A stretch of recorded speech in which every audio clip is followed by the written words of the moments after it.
쌓이면서 신학자였고 또 한세기 타고난 영성가로 유명했던 유진 피터슨이라고 하는 분이 있었습니다. 몇 해 전에 별세하셨는데 그는 그의 시편 강해에서 우리 시대 그리스도인의 그 현실에 대해서 이렇게 말한 바가 있습니다. 몇 구절을 인용해 보도록 하겠습니다.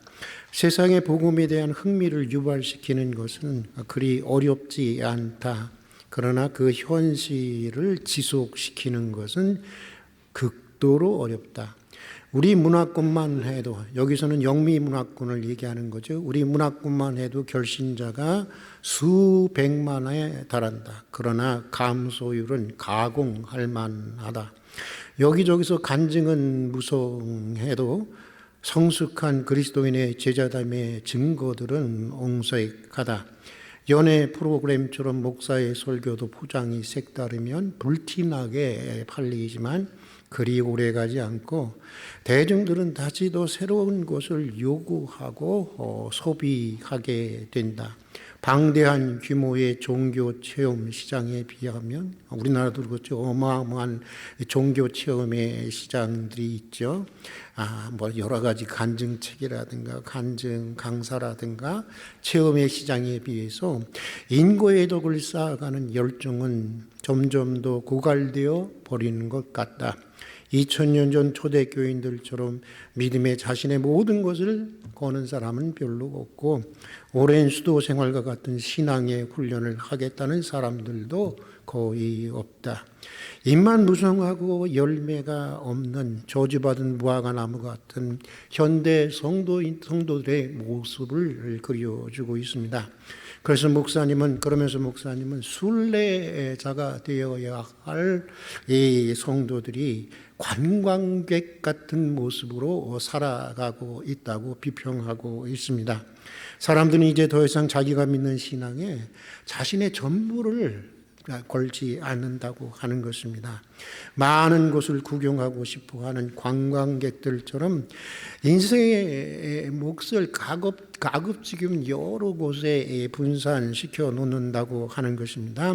그리고 그리스도의 제자들이면 반드시 거쳐야 하는 일정 정도의 고난이나 수련이나 지루함을, 특히 지루함을 견디지 못한다고 하는 것입니다. 여러분, 제가 꼭 권면드리고 싶은 말씀은 지루함을 견디지 못하면 결코 여러분들의 영적으로 성장할 수가 없습니다. 여러분, 우리도 이렇게 박사과정이라든가 신학을 하다 보면요, 지루함을 견뎌야 하는 게 굉장히 힘듭니다. 보통 제대로 된 신학을 공부하려면요, 영어 독어는 날라야 되고, 여러분 시브리어, 헬라어, 라틴어 이렇게 5개의 외국어에 대해서는 정말 날를 정도로 해야 되는데 그것을 견디는 것이 그게 쉽지 않아서 학문을 포기하는 사람들이 많이 있습니다. 순례자는 걸으면서 보는 것들을 깊이 내면화하지만 관광객들은 그저 외적인 화려함만 구경하며 소비한다.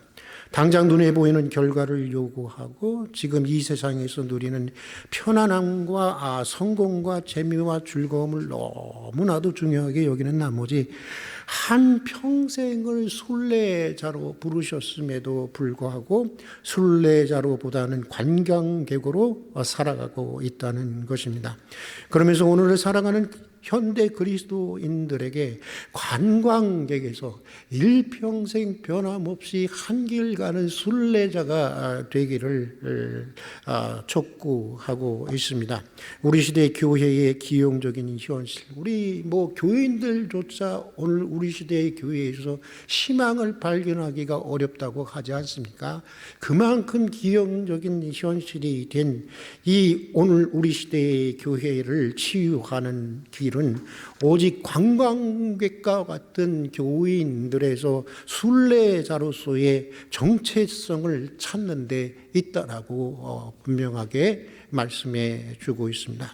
여러분, 오늘 우리가 읽은 창세기 말씀은 2000년 전 기독교 역사 속에서 언제나 순례자들의 순례자 하면 전형적인 모델이 되어주는 아브라함이라는 한 순례자의 아름다운 삶을 우리에게 소개해 주고 있습니다. 본문은 75세가 되던 어느 날, 75세가 되던 어느 날, 뭔가 소망이 생기지 않습니까? 75세가 되던 어느 날 하나님의 부름으로 시작한 믿음의 순례를 매우 성공적으로 마친 아브라함의 순례의 인생을 통해서 오늘 또 다른 순례자로 부름을 받고 또 그 순례자의 길을 걷고 있는 우리에게 순례자들이 가져야 할 믿음의 태도, 그리고 영성적인 삶의 태도가 무엇인지를 우리에게 말씀해 주고 있습니다. 본문에서 가장 먼저 주목해 보고 싶은 것은 이것입니다. 하나님께서 아브라함을 순례자로 부르실 때 무엇을 주셨죠? 복을 주셨다고 하는 것입니다. 축복을 약속해 주셨다고 하는 것입니다. 첫 번째는, 제일 먼저 주셨던 복은 뭐냐면 너를 통해서 큰 민족을 이루고 내 이름을 장대하게 하시겠다고 하는 것입니다. 내 인생을 크게 번영하고 장대하게 하시는 복을 주시겠다고 하는 것입니다. 오늘 우리에게 주시는 복인 줄 믿습니다. 두 번째는 너를 축복하는 자를 축복하고 너를 저주하는 자를 저주하겠다고 하는 것입니다. 하나님께서 지켜주시고 하나님께서 보복해 주시겠다고 하는 것입니다. 그러면 감히 누가 건드릴 수 있겠습니까? 하나님이 지켜주시고 보호해 주시겠다고 하는 것입니다. 그러니까 아무도 너를 해하지 못하도록 하나님이 돌보아 주시겠다는 것입니다. 그리고 세 번째는 너로 인해서 땅의 모든 족속들이 복을 얻게 된다는 것입니다. 우주적인 부르심이죠. 그저 내 가정이 복을 얻는다 정도가 아닙니다. 내 몇 명이 복을 얻는다고 하는 것이 아닙니다. 내 사회가 복을 얻는다는 게 아닙니다. 너로 인해 땅의 모든 족속들이 복을 얻게 된다라고 하는 것입니다. 너를 통해서 열방의 모든 사람들이 다 축복을 받게 된다는 것입니다. 마치 예수님께서 너희는 세상의 소금이요 세상의 빛이라고 하시지 않았습니까?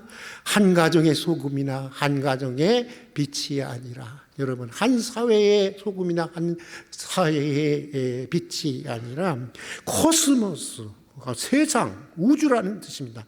너희가 바로 세상, 이 역사의 소금이 역사의 빛이라고 하는 예수님의 말씀이 바로 여기에 반영되어 있는 것처럼 들립니다.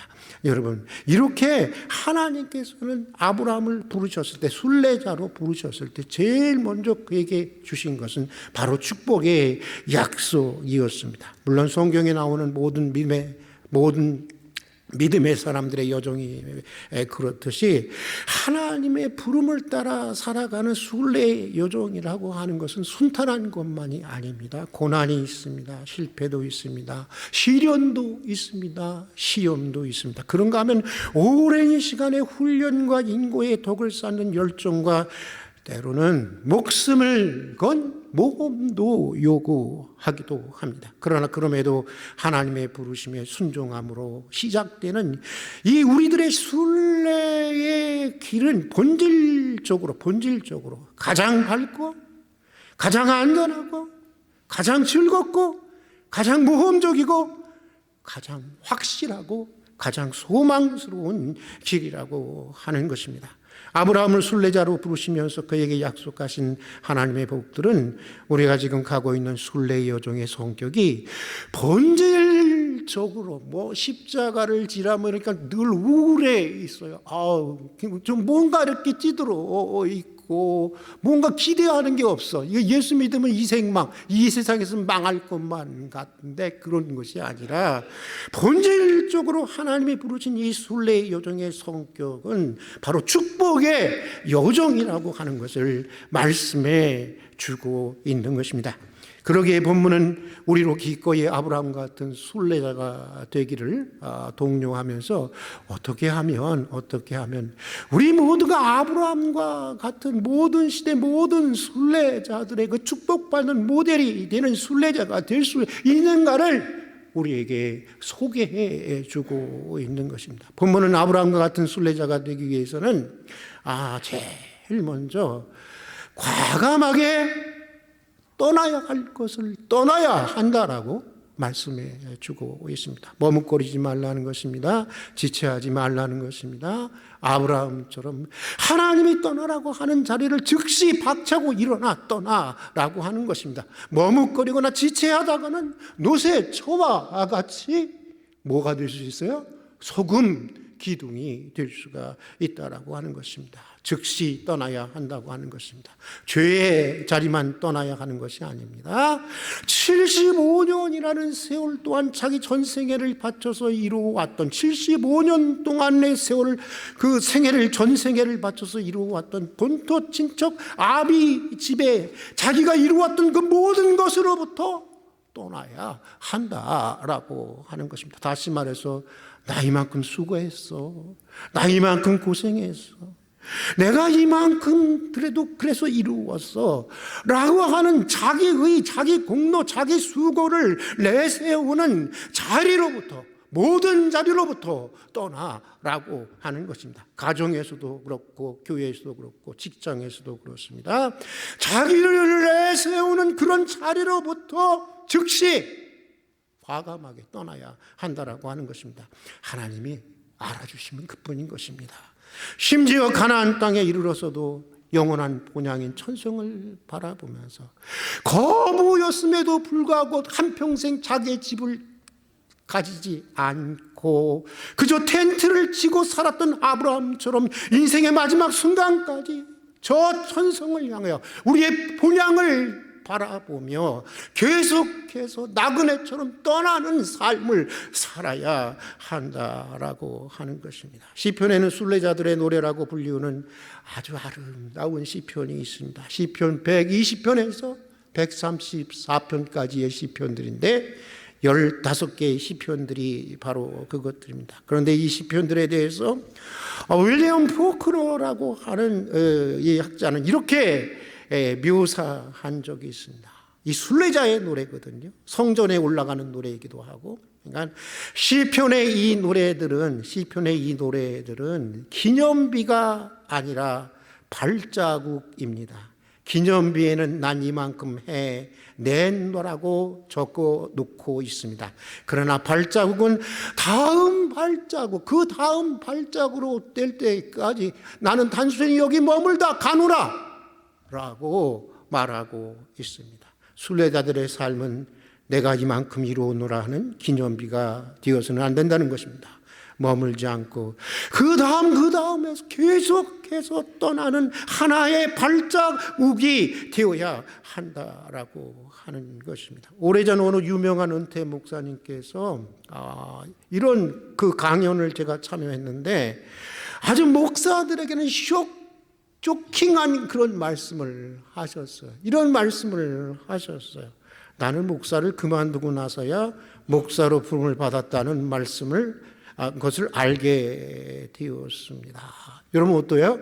만약 한양국 목사가 여러분 나는 솔직히 말해서 내적으로 하나님이 나를 부르셨는지 안 부르셨는지 목사로 부르셨는지 안 부르셨는지 잘 모르겠어요 라고 이렇게 고백을 하면 여러분은 어떻게 우리 목사님 되게 정직하네 이렇게 생각하겠어요? 아니면 저거 언제 쫓아낼까? 이런 생각을 하시겠어요? 예? 여러분 이거는 있잖아요. 한국 사회 같은 이런 정서 속에서 목사가 내적인 부르심을 받지 않고 목사를 한다고 하는 것은 이건 있을 수 없는 일입니다. 그것은 매우 쇼킹한 일이었습니다. 그러나 저는 그날 쇼킹하게 느껴졌기보다는 놀라지 않았습니다. 왜냐하면 그 말씀의 이면에 담긴 뜻을 나름대로 읽혀졌기 때문에. 여러분 사람은요 메시지가 있는가 하면 메신저가 있어요. 메신저를 보고 메시지를 파악해야 돼요. 그렇지 않습니까? 그러니까 말하는 사람이 누구냐를 따라서 그 메시지의 내용은 굉장히 다르게 읽혀질 수가 있는 것입니다.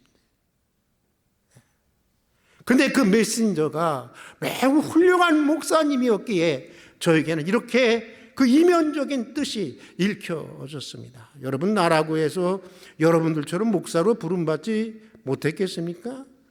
여러분이 목사로 부름을 받았으면 나도 부름을 받지 않았겠습니까? 그러나 나는 한평생 내가 목사라고 여기지 않았습니다. 내가 목사라고 여기지 않고 나는 과연 목사인가? 나는 정말 지금 목사답게 살아가고 있는 것인가? 이미 내가 목사이고 이미 이룬 목표이지만 아직 도달한 것으로 여기지 않고 한평생 나는 참된 목사인가라고 하는 이 물음 앞에서 나는 살았습니다. 아직 도달하지 않은 표대로 삼고 나는 이제까지 목회를 해왔습니다. 그날 제게는 그렇게 들렸고, 그래서 더 그분이 더 존경스럽고 또 내 마음이 매우 숙연해졌습니다. 그리고 사명이라고 하는 것이 무엇인지 그때 알았어요. 그때 무엇인지 알았어요. 내가 목사 안수를 받았다고 해서 목사가 아니에요. 장로 안수를 받았다고 해서 여러분 장로가 아니에요. 여러분 안수집사 안수를 받았다고 해서 안수집사가 아니에요. 여러분 권사의 안수를 받았다고 해서 권사가 아닌 것이다. 진짜 사명은 내가 이미 받았지만, 내가 이미 붙잡았지만 마치 사도바울처럼 내가 붙잡은 것으로 여기지 아니하고, 내가 정말 목사인가? 나는 정말 장로인가?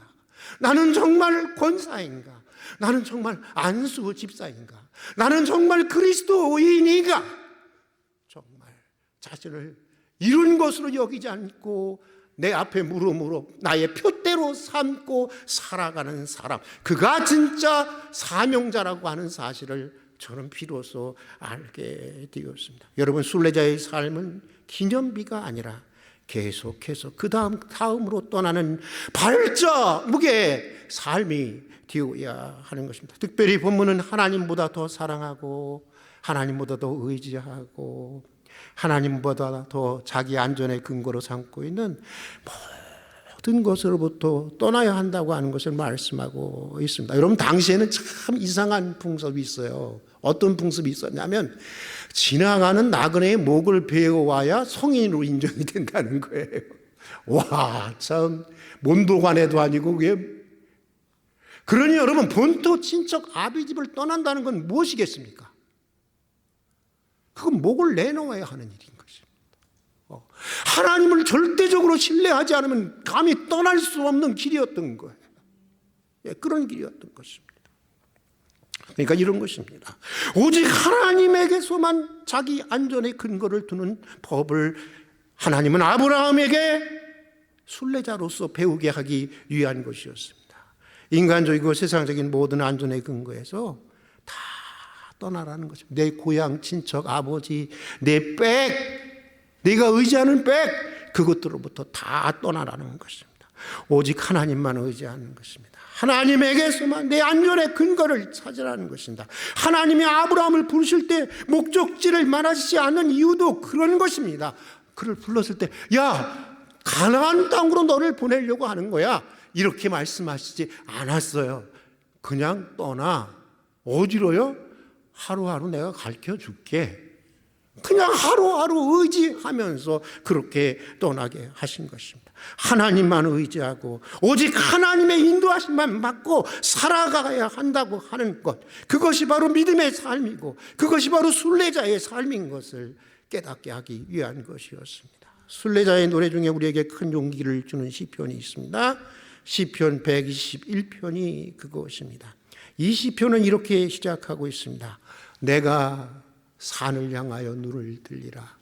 나의 도움이 어디서 올꼬? 그 다음엔 여러분이 말씀해 보세요. 나의 도움이 어디서 올꼬? 왜 이렇게 우신 것 같아? 나의 도움이 어디서 올꼬? 천지를 지으신 여호와거든요. 여러분 믿습니까? 여러분, 왜 그들은 산을 바라보며 도움을 구했던 것일까요? 도대체 산에 무엇이 있다고? 저는 궁금했습니다. 나는 혹시 산을 하나님이 창조하셨으니까 그 산을 보면서 창조주 하나님을 생각했을까? 여러분, 전혀 아닙니다. 전혀 오해였습니다. 착각이었습니다. 여기에는 이런 배경이 있습니다.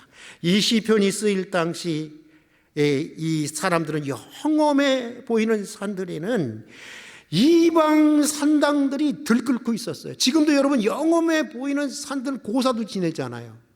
제가 예전에 검단산이라고 여러분 혹시 아세요? 하남에 있는 검단산?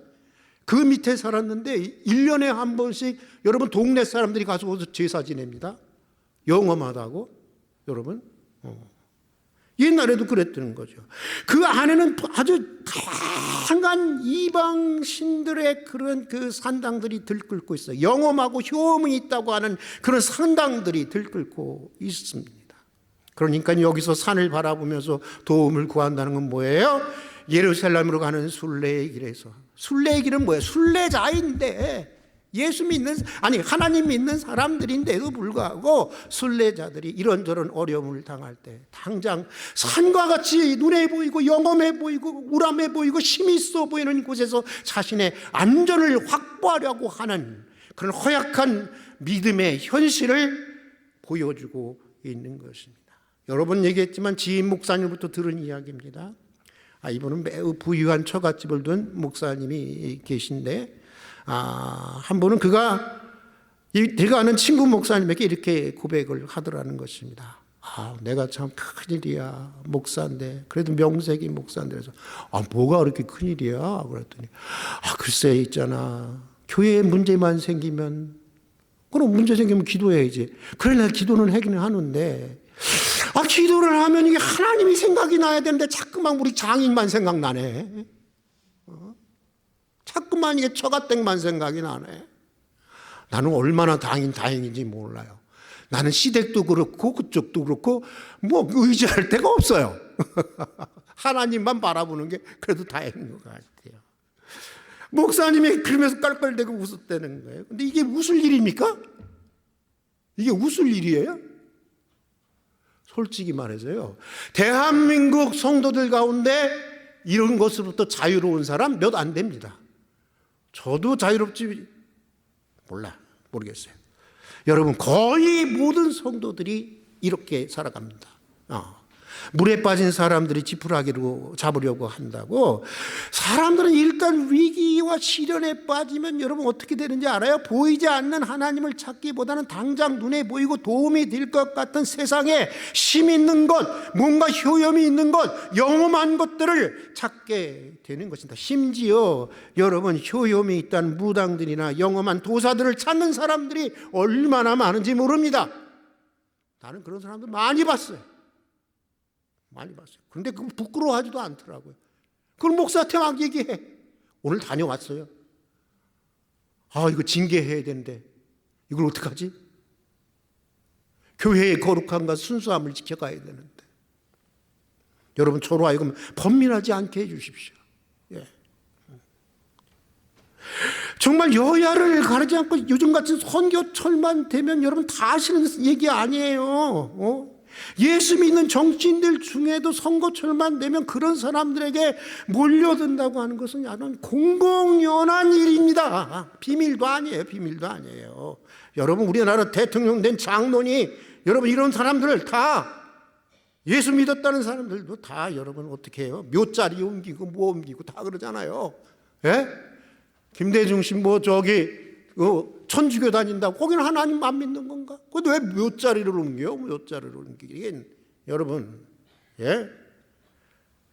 김영삼 씨도 그렇고 다 그렇죠. 여러분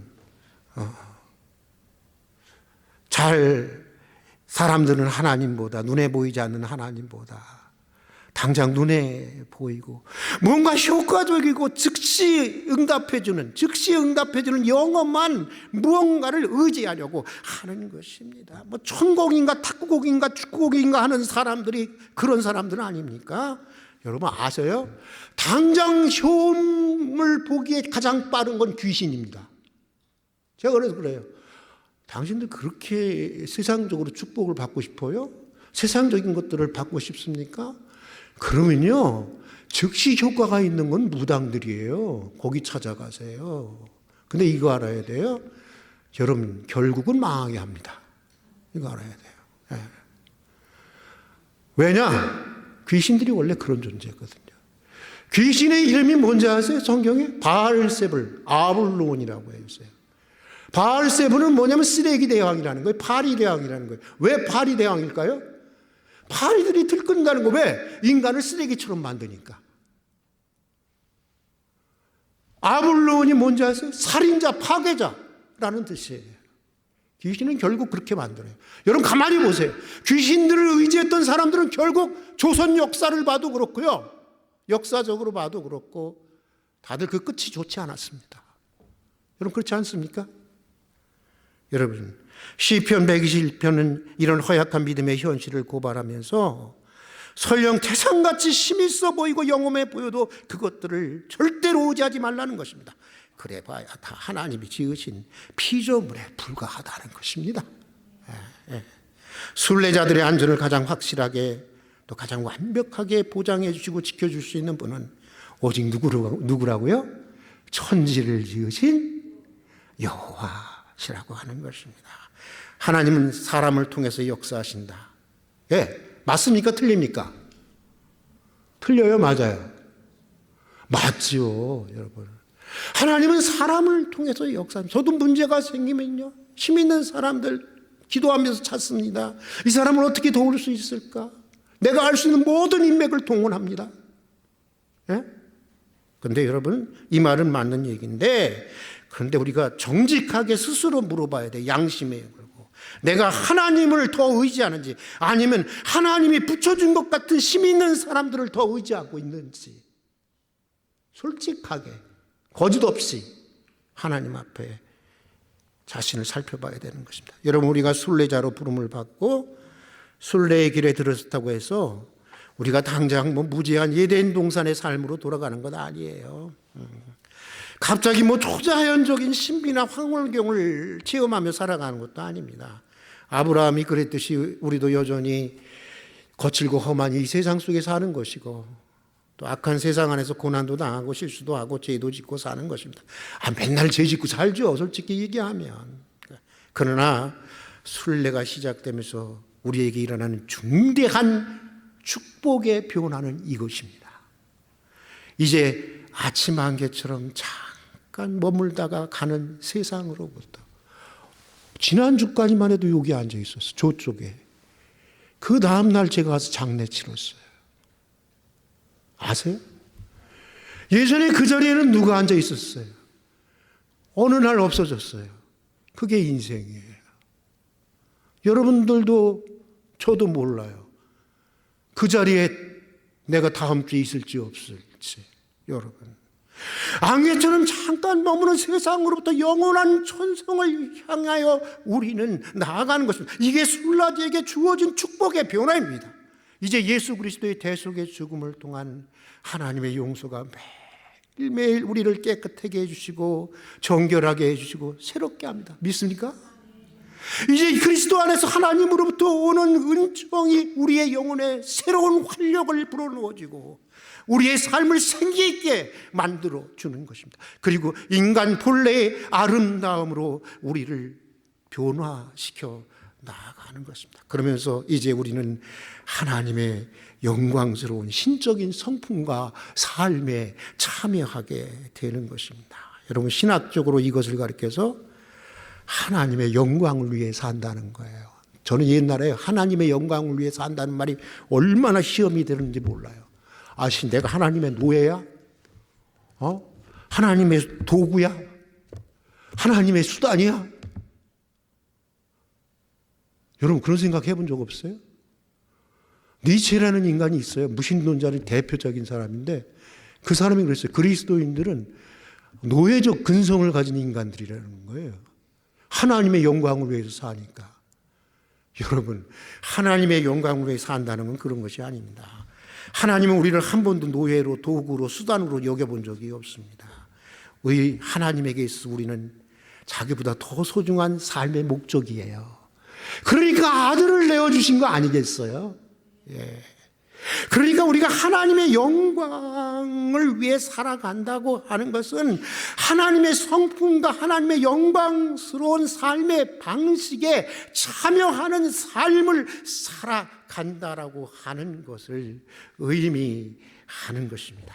여러분, 이제 우리는 전적으로 다른 신적인 차원의 삶을 여전히 이 땅에서 살아가지만 신적인 차원의 삶을 살아가게 된다는 것을 의미하는 것입니다. 영어에 그런 말이 있습니다. 이 couldn't better. 이보다 더 나은 것이 있을까? 여러분, 이보다 더 소중한 축복이 있을까요? 이보다 더 소중한 은총이 있을까요? 도대체 예수 믿고 여러분은 무엇을 구하십니까? 이래도 관광객으로 살아가시겠습니까? 2024년 한 해를 시작하면서 아브라함처럼 평생 변함없이 한 길 가는 순례자가 되실 수 있기를 주님의 이름으로 축복합니다. 여러분, 누군가의 말대로 지상과 천상을 통틀어 절대적인 진실은 한 방향으로의 오랜 인내와 순종이 있어야만 하고 그때에만 비로소 인생을 살 만한 가치가 있게 해주는 결과가 있기 마련인 것입니다. 다시 한번 묻겠습니다. 여러분은 순례자입니까? 아니면 관광객입니까? 관광객일지라도 한평생 변함없이 아브라함처럼 한 길 가는 순례자가 될 수 있기를 주님의 이름으로 축복합니다. 이 길이 가장 큰 축복의 길이고 가장 확실한 안전, 가장 확실히 안전을 보장하는 길이고 여기 가장 축복된 미래가 보장된 길이기 때문인 것입니다. 같이 기도하겠습니다. 순례자로 불러주신 것을 진심으로 감사드립니다. 그러나 관광객처럼 살아갈 때가 얼마나 많았는지 모릅니다. 아브라함처럼 진실한 순례자가 되게 해 주시옵소서. 떠나야 할 자리를 과감하게 떠날 수 있는 은혜를 주시옵소서. 나그네로 살아가는 인생의 진실을 늘 기억할 수 있게 해주시고 항상 영원한 천상, 영원한 본향을 사모하며 한평생 한 길 가는 순례자가 되게 해 주시옵소서. 예수님 이름으로 기도드립니다. 아멘.